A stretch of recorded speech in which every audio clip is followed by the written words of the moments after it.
अब इमेजिन करो अगर तुम हर चीज पर रिएक्ट करना बंद कर दो। इम्पल्स के बदले साइलेंस चूज करो, एक्सप्लोजन के बदले डिस्टेंस। तुम्हें क्या लगता है क्या होगा? ज्यादातर लोग ये समझते हैं कि कंट्रोल का मतलब है लाउड बोलना, फास्ट रिप्लाई देना, अपना पॉइंट प्रूव करना। ये गलत है। रियल पावर रिएक्ट ना करने में होती है।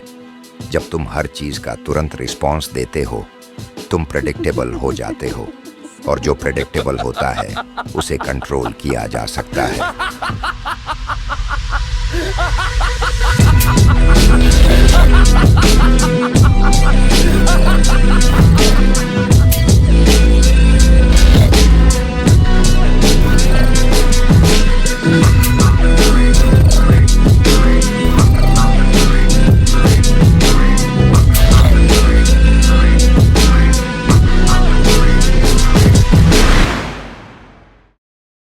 लोग तुम्हारे ट्रिगर सीख लेते हैं।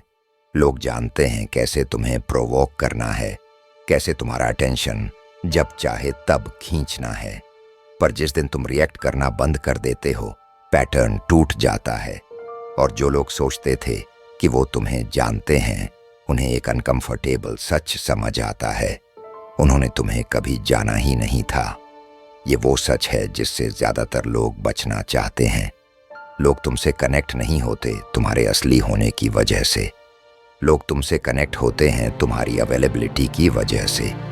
और जब वो अवेलेबिलिटी कम होती है, लोग पैनिक करने लगते हैं। तो अपने आप से पूछो, जब तुम कम एक्सेसिबल होते हो, कौन इरिटेट होता है, कौन प्रोवोक करता है, कौन ज़बरदस्ती इमोशनल रिएक्शन निकालना चाहता है? वो रिएक्शन तुम्हारे बारे में कुछ नहीं बताता, वो उनके बारे में सब कुछ बता देता है। बचपन से ही हमें ट्रेन किया गया है अवेलेबल रहना। हाँ बोलो, अच्छा बनो, जल्दी रिप्लाई दो, किसी को डिसअपॉइंट मत करो। पर यहाँ एक सच है जो सब कुछ बदल देता है। एक्सेसिव अवेलेबिलिटी कोई वर्च्यू नहीं है, ये एक प्रिजन है। हर फोर्स्ड यस तुम्हें ड्रेन करता है। हर इंस्टेंट रिप्लाई तुम्हारा फोकस छीन लेता है। हर इमोशनल रिएक्शन तुम्हारी पीस चुरा लेता है। और दिन के एंड में क्या बचता है? थकान, फ्रस्ट्रेशन, एक अजीब सी एम्प्टीनेस जिसका रीजन समझ नहीं आता। लाइफ मुश्किल है इसलिए नहीं, बल्कि इसलिए क्योंकि तुम खुद को बहुत आसानी से दे देते हो। तुम वीक नहीं हो, तुम ओवर एक्सपोज्ड हो। कार्ल युंग ने साइक को एक एनर्जी सिस्टम माना था। हर थॉट एनर्जी लेता है, हर इमोशन एनर्जी लेता है, हर रिएक्शन एनर्जी लेता है, और तुम्हारी एनर्जी लिमिटेड है। सोचो, कितने घंटे तुमने वेस्ट किए हैं कन्वर्सेशंस रिपीट करते हुए, माइंड में खुद को डिफेंड करते हुए, ये समझने की कोशिश करते हुए कि किसी ने तुम्हारे साथ ऐसा क्यों किया। ये एनर्जी है जो बिना किसी रिटर्न के खर्च हो रही है। तुम घोस्ट्स को जिंदा रख रहे हो, ऐसे डायनामिक्स को फीड कर रहे हो जो कब के खत्म हो जाने चाहिए थे। और जो लोग हमेशा ड्रेन्ड रहते हैं, वो स्ट्रांग नहीं बनते, वो वल्नरेबल बन जाते हैं। और वल्नरेबिलिटी एक खास टाइप के लोगों को अट्रैक्ट करती है। ना लाउड मैनिपुलेटर्स, ना ऑब्वियस विलन्स, बल्कि क्वाइट यूजर्स। उन्हें तुम्हें कंट्रोल करने की जरूरत नहीं होती, बस इतना चाहिए होता है कि तुम सेम तरह से रिएक्ट करते रहो।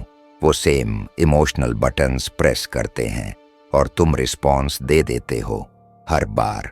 वो फ्रेंड जो सिर्फ क्राइसिस में कॉल करता है, वो पार्टनर जो हमेशा रेस्क्यू चाहता है, वो पर्सन जो तब तक प्रेयर्स करता है जब तक तुम यूजफुल हो।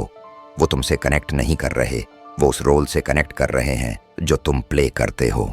और जितने ज़्यादा अवेलेबल तुम हो, उतना ही ईजी होता है उनके लिए अपनी नीड्स तुम पर प्रोजेक्ट करना। उन्हें तुम नहीं चाहिए, उन्हें वो चाहिए जो तुम प्रोवाइड करते हो। और जब तुम प्रोवाइड करना बंद कर देते हो, वो इरिटेट हो जाते हैं। इसलिए नहीं क्योंकि तुम बदल गए, बल्कि इसलिए क्योंकि तुम उनके काम के नहीं रहे। अब आता है टर्निंग पॉइंट। जब तुम रिएक्ट करना बंद कर देते हो, जब तुम एक्सप्लेन करना बंद कर देते हो, जब तुम इम्पल्स के बदले साइलेंस चूज करते हो, सब कुछ अनस्टेबल हो जाता है। क्यों? क्योंकि साइलेंस नैरेटिव कंट्रोल छीन लेता है। जब तक तुम बोल रहे हो तुम गेम का हिस्सा हो, पर जब तुम साइलेंट हो जाते हो तुम रूल्स बदल देते हो। लोग कहेंगे तुम बदल गए हो, तुम कोल्ड हो, तुम डिस्टेंट हो, तुम अरोगेंट हो। पर ध्यान से सुनना, ये क्रिटिसिज्म नहीं है, ये विदड्रॉल है। साइलेंस एब्सेंस नहीं होता। साइलेंस का मतलब होता है एक्सेस रिवोक करना। इस रास्ते की एक कीमत होती है। तुम गिल्टी फील करोगे, तुम मिसअंडरस्टूड फील करोगे, तुम अकेला महसूस करोगे। कुछ लोग गायब हो जाएंगे, कुछ लोग और ज्यादा प्रोवोक करेंगे, और तुम सोचोगे शायद तुमने गलत डिसीजन लिया। ये सच दर्द देता है, पर फ्री भी करता है। तुम लोगों को नहीं खोते, तुम डिपेंडेंट्स को खोते हो। जो लोग सिर्फ तुम्हारे ओवर गिविंग की वजह से थे, वो बाउंड्रीज सरवाइव नहीं कर पाते। और इसका मतलब ये नहीं कि तुम क्रूएल हो, इसका मतलब ये है कि तुम क्लियर हो। जब नॉइज खत्म होता है तो कुछ बदलता है। साइलेंस दर्द देना बंद कर देता है, वो हील करना शुरू कर देता है। तुम्हारे थॉट्स स्लो हो जाते हैं, तुम्हारा बॉडी रिलैक्स करता है, तुम्हारी एनर्जी वापस आने लगती है। तुम रिएक्ट करना बंद करते हो और ऑब्जर्व करना शुरू कर देते हो। और पहली बार तुम्हारे एक्शंस रिफ्लेक्स नहीं होते, वो चॉइस बन जाते हैं। कार्ल युंग ने इसे इंडिविजुएशन कहा, खुद को पूरा बनाना, ना लाइक्ड, ना अप्रूव्ड, ना हमेशा अवेलेबल, बस पूरा।